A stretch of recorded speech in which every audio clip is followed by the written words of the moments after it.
বন নিয়ে আমাদের অবস্থান হলো যে ইস্যুগুলোতে বন্ধ, এগুলি জনগণের ইস্যু না। সেদিক থেকে প্রথম অন্তত তিনটে ইস্যু তারা বলেছে।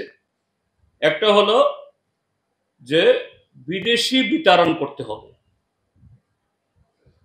এবং এই জন্য ওই বিহারের দাচে এসআইআর করে তারপরে তাদেরকে বহিষ্কার করতে হবে।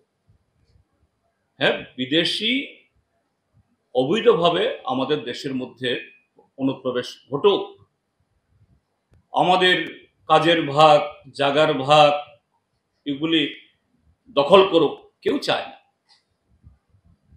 কিন্তু বিদেশি বিতাড়ন তো এটা কোনো একটা দল, রাজনৈতিক দল, তারা এই দায়িত্ব নিতে পারে। তার দায়িত্ব কার?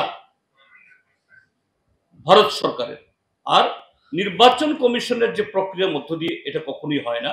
বিহারটা তো রাজনৈতিক উদ্দেশ্যে করেছে। একটা ইস্যু। দ্বিতীয় ইস্যু, তারা বলেছে যে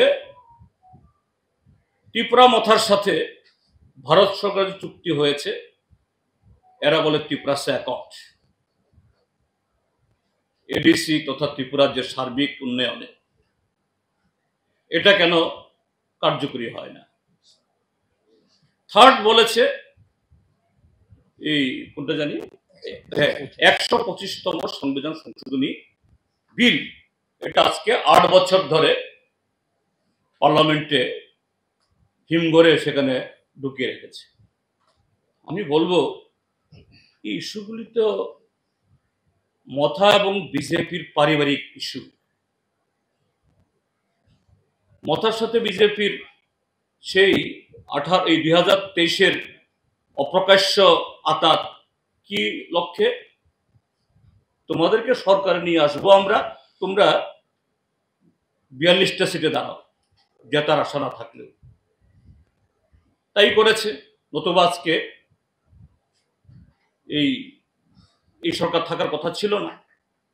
অঙ্ক পরিষ্কার। তারপর ত্রিপুরা মথা সাথে চুক্তি, কারণ সেই অপ্রকাশ্য চুক্তি করার পর মথার এমএলএরা মন্ত্রী হতে পারছিল না। একটা দেখাতে হবে, লোক দেখানো।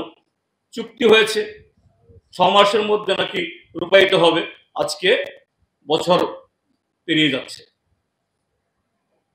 তো তোমাদের পারিবারিক ব্যাপার। 3, 125তম সংশোধনী বিল কে আটকে রেখেছে? বিজেপির সরকার, মোদী সরকার। এটা স্ট্যান্ডিং কমিটি যারা ছিল, আনন্দ শর্মার নেতৃত্বে কংগ্রেসের এমপি, তারাও রিকমেন্ডেশন দিয়ে দিয়েছেন। যে 4টা রাজ্যে ডিসি, রাজ্য সরকারগুলো রিকমেন্ডেশন দিয়ে দিয়েছেন। এখন শুধু পার্লামেন্টে পেশ হলেই এই বিলটা পাস হবে। এই বিল পাস হলে পরে আমাদের ত্রিপুরা ট্রাইবাল এডিসি, আরো 9টা এডিসি সহ তার কিছু লেজিসলেটিভ পাওয়ার, ফাইন্যান্সিয়াল পাওয়ার ইত্যাদি আসবে। কে আটকাচ্ছে? বিজেপি সরকার।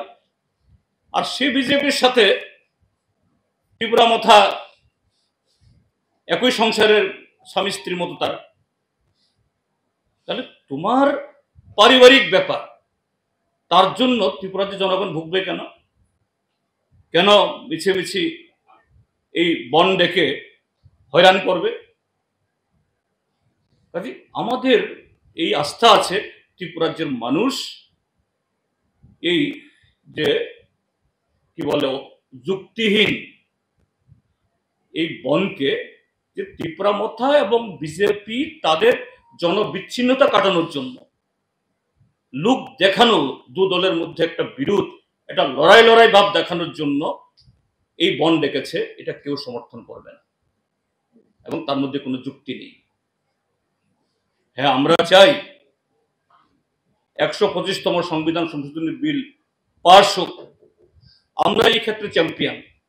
কিন্তু এগুলি এই নাটক করার কোনো প্রয়োজন নেই। এই নাটক করে শুধুমাত্র ত্রিপুরাজ্যের মানুষকে হয়রানি করা ছাড়া আর কিছু নয়। এতে ট্রাইবেল, নন ট্রাইবেল বা সারা ত্রিপুরাজ্যের মানুষের কোনো লাভ হবে না।